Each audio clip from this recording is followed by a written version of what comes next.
Hello, everyone. Welcome to the Believe in Bengal podcast presented by FanDuel. I'm your host, Solomon Wilcots, and today we're joined by a very special guest, NFL Network media analyst, Bucky Brooks, joining us on the show. Buck, how you doing, my friend? Man, I'm good, Sally. How's everything?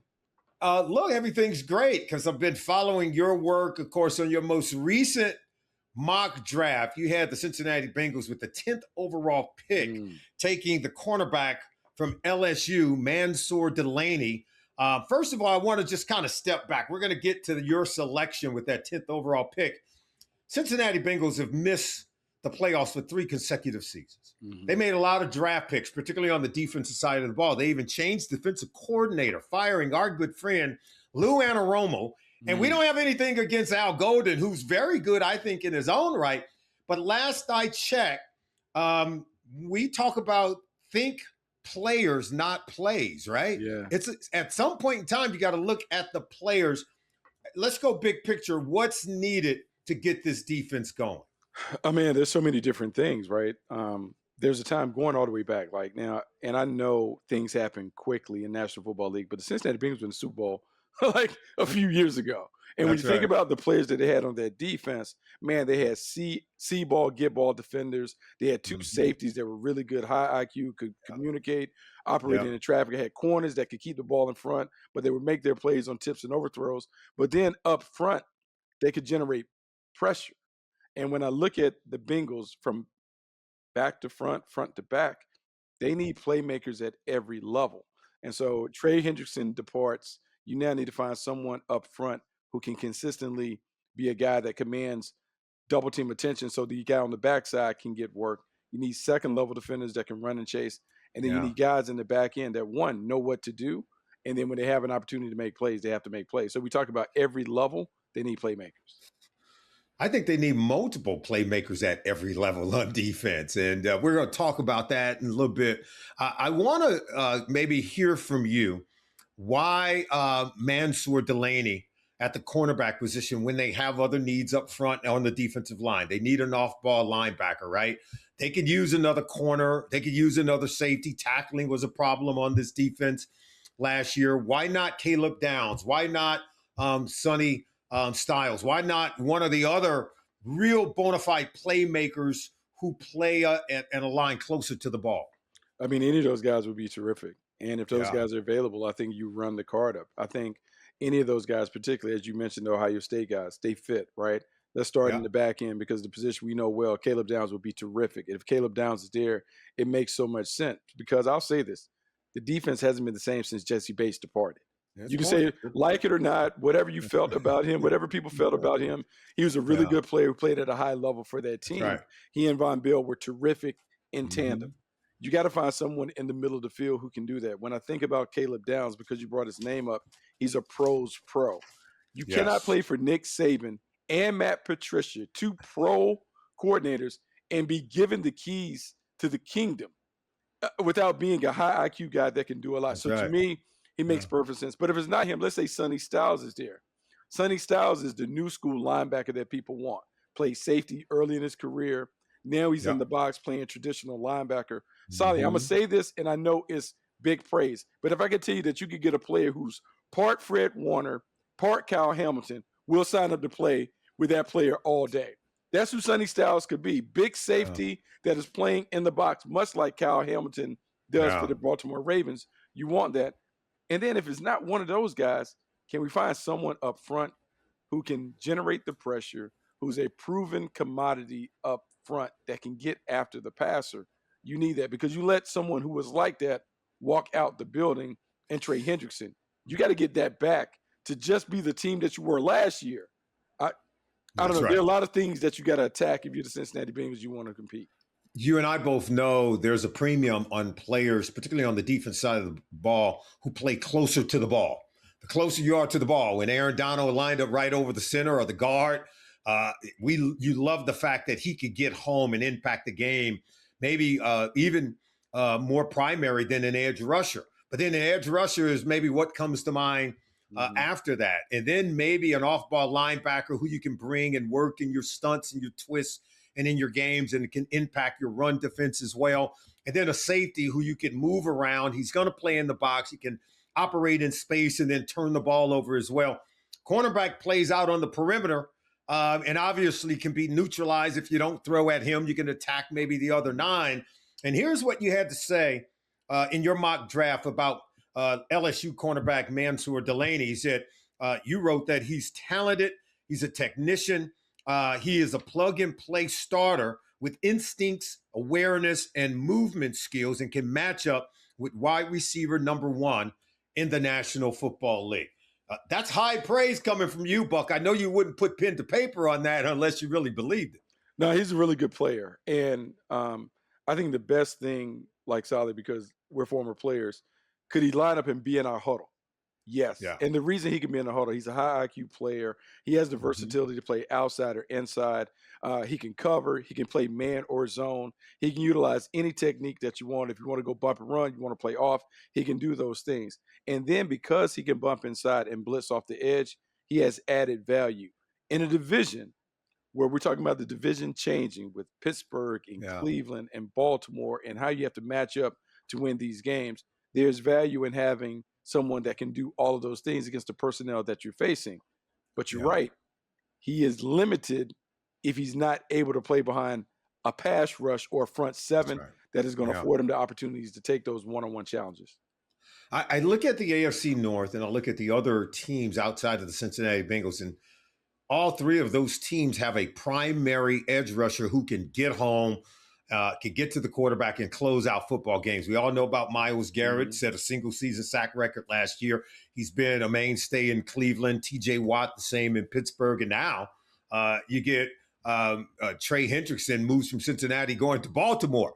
So Joe Burrow's got a nightmare within the AFC North, but yet the Cincinnati Bengals lack that one guy, that closer who can get home. If they were to try to find one in this year's draft with that 10th overall selection, who would it be?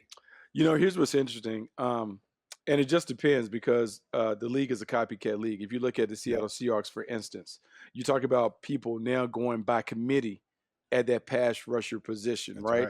And I had a conversation with the NFL head coach, and he talked about it is now so cost prohibitive to invest all that money into one pass rusher that you might see more teams do it by committee, where we have, instead of having the one guy with 20 sacks, we have 4 or 5 guys with 8 sacks, and you try and rotate it in.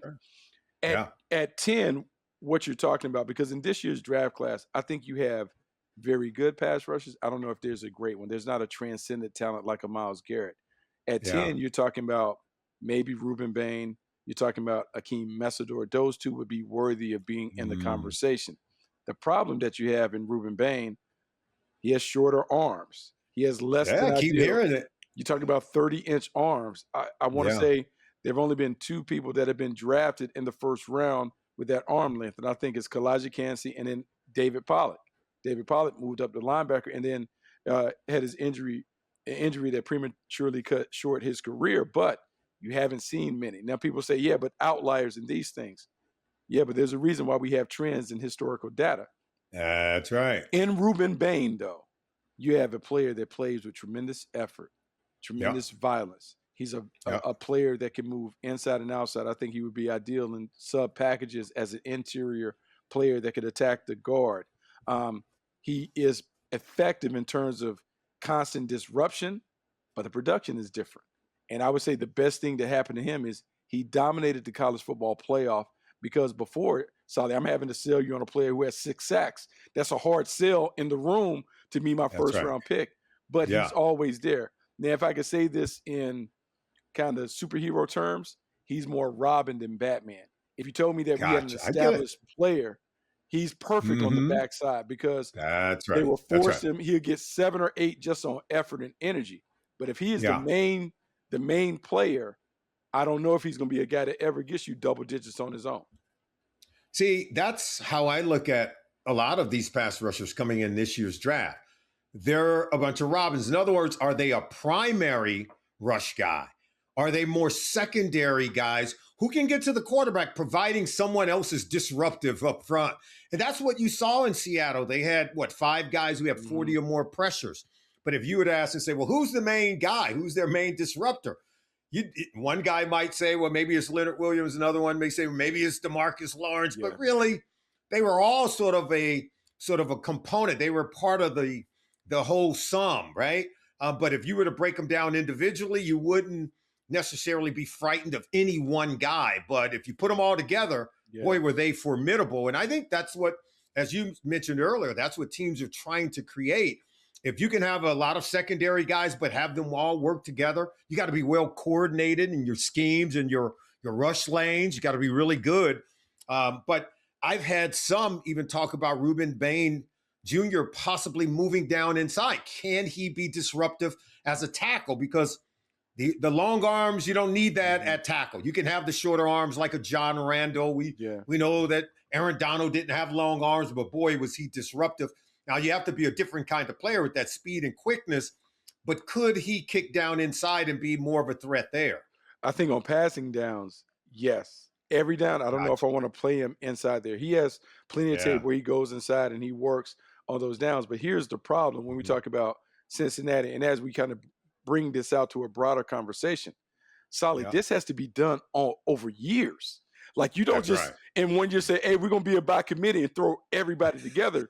This is part of a 3-year plan where you start adding pieces to the puzzle, and you have to make sure that their rush styles complement one another. You can't have too many power rushers. You can't have too many speed rushers. You can't do those things. So as we talk about like Seattle as the comp, man, look, they traded for Leonard Williams. They go inside DeMarcus Lawrence. They had Byron Murphy that they drafted 2 years ago. They still had Uchenna Nwosu come over. I mean, this was not a fly-by-night, hey, let's throw it together and get it. If you're Cincinnati, you have to commit to that kind of approach. Now, it might be able to be done, but to do it all in this year, I don't know. And we like to think about building your defense to complement your offense. Then it puts a tremendous amount of pressure where you got to tell Joe Burrow every night we need 30. We need 30 points. So now the run is taken off the table so we can get after the passes. So it's a bit on the defense, but it's a lot of pressure on the offense. Like, hey, we have to get to this number so our defense can play the style that we want to play. I want to go back to Sonny Styles because as we sit here now, the Cincinnati Bengals, they missed in the free agent market with getting an off-ball linebacker. To me, it's the glaring need. Signing Brian Cook was good. They needed someone who can tackle and get people on the ground. Cincinnati Bengals led the league in missed tackles last year. Their percentage of missed tackles was exponentially higher than the next worst defense, which was the Washington Commanders. And you saw how they overhauled their defense in free agency, signing 5 new starters. So they need an off-ball linebacker who can go sideline to sideline, get off blocks, and still be a tackling machine. Is Sonny Styles that kind of player? He's sort of that hybrid guy, but if he played dime in your nickel packages, kind of a safety, linebacker, wheelbacker sort of hybrid, I could see him being successful there. I could see him matching up with some of the exotic tight ends that we now have in our league. Can he stay with it, Brock Bowers? I mean, that remains to be seen. But he's the kind of prototype that you would want, that you would give the benefit of the doubt if you put him in that role. But he's going to have to be a 3-down guy. Can he be that for Al Golden and the Bengals defense? Yeah, what's really interesting about him, Solly, like I go back and the notes that I have are pre-combine because you try and get everything done so you're not influenced by the athleticism that he displayed. Look, he's athletic. Will linebacker, inside, outside, plays in the slot. Reactions are very good. Slippery at the point of attack. Range from tackle to tackle. Pass coverage is good. Urgent blitzer. That's what I wrote down. The problem is a lot of activity, but not a lot of achievement. Meaning, I get the activity. He's there, but I don't have enough production to do it. That said, in that defense in Cincinnati, he certainly can make a lot of plays. Al Golden can create opportunities for him to make plays on blitzes and those things. He does have that kind of athleticism to be able to make it happen. Will it happen year one? I don't know. In a couple of years, yeah. Now, I will say this. I do have down 2024, he has 6 sacks. So he does have a track record of being able to get home. He just was utilized differently under Matt Patricia. It'd be interesting to see what Al Golden can do to unlock him because I do know this. Midway in the year, Al Golden switched what he was doing defensively. They became a little more simplistic in terms of design, but a little more aggressive in terms of trying to drop the pressure to get after the quarterback. Having this chess piece could help him ratchet up the pressure where maybe they can get some negative plays on early downs, and that can help them get off the field on those later downs. All right. I want to do some postmortem because you're so good when it comes to the talent evaluation. A lot of people should know that you are actually a head coach at a really good high school team, a team that I grew up in Southern California. So we all knew about Granada Hills. And that's the school where John Elway went, right? People should know that. And it's a really great program. So look, you have a day job and this is it, right? But hey, man, you got to put your money where your mouth is. So I just want people to know that you know ball. So I want to do sort of a postmortem on, because the Bengals got to hit it out of the park this year. 3 straight years of missing the playoffs. You and I both know 4 in a row is not going to cut it. There's going to be some big changes. Some names going to be changing on some of the doors in that building. And they need to overhaul the defense. So I got 9 names over the last 4 years that they've selected that really by now should be difference makers, but for whatever reason hasn't materialized. Now I'm gonna start with going back to 2022 because this is a player that we all liked. And when we talk about traits, drafting on traits, but what about production? And how long do you give people the benefit of the doubt? And maybe they might want to think about how they go about making those selections. And I'm going to go back to 2022, first round pick, Dax Hill, cornerback out of Michigan. He's now going into his 5th season and only trading even, not really hitting. I'm not saying he's a bust by any stretch of the imagination, but they need to see more. Absolutely. First round pick. We can talk about the speed and all this, but solid. It takes 3 years to figure out if a guy can play or not. And we're at that point where you're talking about year 5. He needs to be an impact player. And I think people have to understand this when it comes to round value. This league is one where it's really first and second round. Those are your starters, and the first rounders are really supposed to be your blue chip players. So that's right. Day 1 and day 2, that should be the bulk of your team, and that should be where the production is coming from. So when you don't get production from those draftees, it's a problem, because when you compound it year after year after year of missing on that opening, it's hard. You can't spend up the cash in free agency to make up for what you miss in the draft, particularly when you're a small market team like the Cincinnati Bengals. And you signed a Joe Burrow and a Jamar Chase and a T. Higgins. Now you got to draft well on the other side of the ball. The very next year in 2023, they used the first round pick on Myles Murphy, second round pick on cornerback DJ Turner, who, by the way, started to show signs last year in his 3rd season, and third round pick Jordan Battle. Those 3 players now going on year number 4, Buck. What have you seen there? Oh, well, look, man, Myles Murphy, man, you expect more. You expected him to be a guy that would be able to impact the pass rush. We're talking about by committee. Well, if by committee, he should be one of the guys that's at the forefront of the committee movement in terms of being able to generate the production. DJ Turner, certainly, you talked about him playing better, him coming on, Jordan Battle, coming from Alabama, like being able to kind of get in the mix and do some of those things. But let's be real. The defense has to be good up front before we can worry about the back end. It doesn't really matter what we're doing in the back end if we can't stop the run early and if we can't create pressure on the quarterback. These guys have to play, and they have to play in concert. Well, so you just mentioned that because the year before that, or year after that, I should say 2024, they used a second round pick on Chris Jenkins, again, out of University of Michigan, and McKinley Jackson in the 3rd round.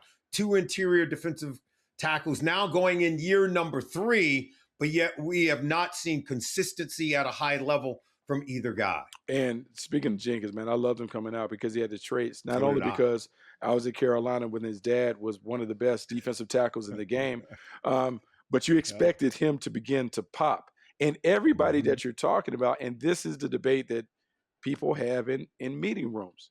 Do we want the traits? Do we want the potential? Or do we want the production? And one of the things that we talk about with the potential, it is great to have all these tools. But if you don't know how to put it together and you're not a good plumber, it matters not. We need to be able to put these things together. And sometimes, and I'll say this because back in the day, Ozzie Newsome and the Baltimore Ravens did it better than anybody else when it came to the draft. They would always seem to fall into players. They were very productive. We were like, oh my God, Terrell Suggs. He doesn't have this and that, but all he does is put up numbers. And year after year. All he does is make plays. That's right. And at some point, the Bengals do have to reconsider, do they need to get players and playmakers as opposed to these potential guys that have the traits? And I once asked Ozzie, because I was in his office, I said, Ozzie, you got to tell me, man, this can't be luck. You know, what you're doing. I mean, this guy's multiple Executive of the Year award winner. You and I both know he's a Hall of Fame player. He played under the great Paul Bear Bryant. This guy knows his stuff. He coached with Belichick. He coached with Nick Saban. All those guys were in Cleveland together. And I asked him, I said, when you have a need, do you go for the need or you go for best player available? He said, well, no, we tend to take best player available, even if we don't have the need. He said, even if we make the big mistake, all we do is end up with a roster of really good football players. Yeah. I kind of thought to myself, I said, that's not a bad way to go. And you talked about plays and players. Do you have the playbook or do you go for the players and then you build around the thing? Well, what Ozzie's talking about is if I get a bunch of players, coaches, we can figure this out. 3-4-4-3 man zone. We should have enough pages in the playbook to figure out what our players do well. You cannot go wrong when you take good players. And that is the debate that a lot of teams, particularly Cincinnati, they have to make decisions. What do we want to be? How do we want to build a team? And last year, Buck, I think this speaks to it more, that the Bengals are a team that looks at the traits and then they'll try to project production.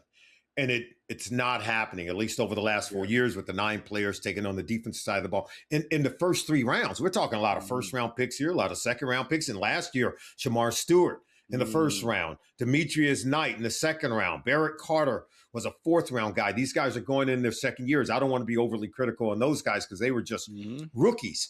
But still, it was more about the traits because it certainly wasn't about the production. Yeah, it was all about the traits, and particularly talking about Shamar Stewart. That was the biggest debate that we had on the outside, talking about him. Man, he flashed, he showed you everything, but the production didn't match the physical tools. So at some point, what happens, and we all can fall prey to this, coaches and front office guys would be like, hey, man, we just coached up right, he can do it. But that is a lot of pressure to put on a coach. And if you're going to operate in this world, and this is not a shot to the Bengals or anybody else, but if you're going to operate in the traits world, you better make sure that your staff is full of teachers.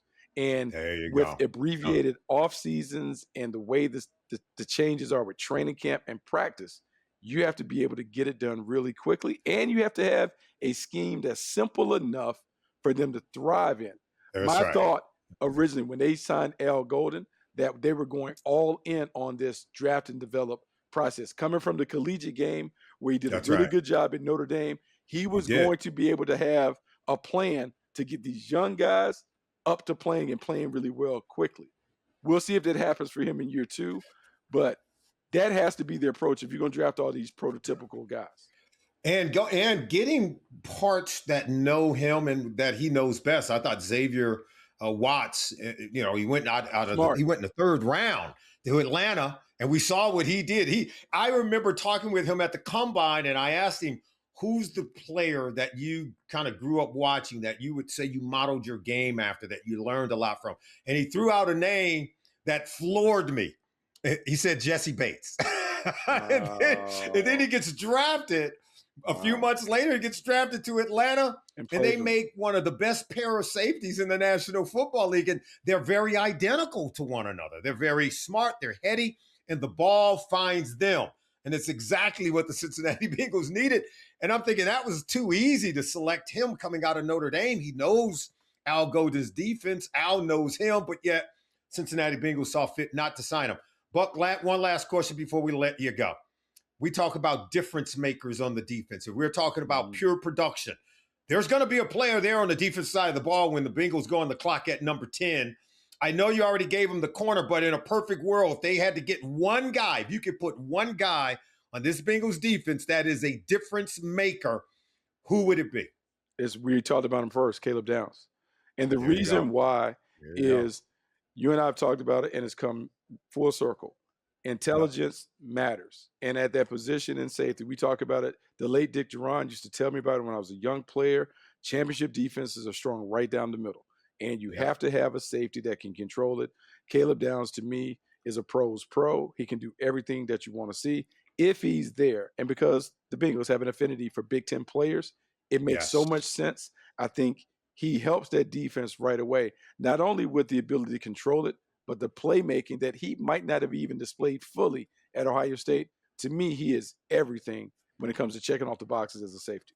The late, great Paul Brown was one of the first coaches to win a national championship as the head coach at The Ohio State University. Before that, he won a state championship at Massillon High School in the great state of Ohio.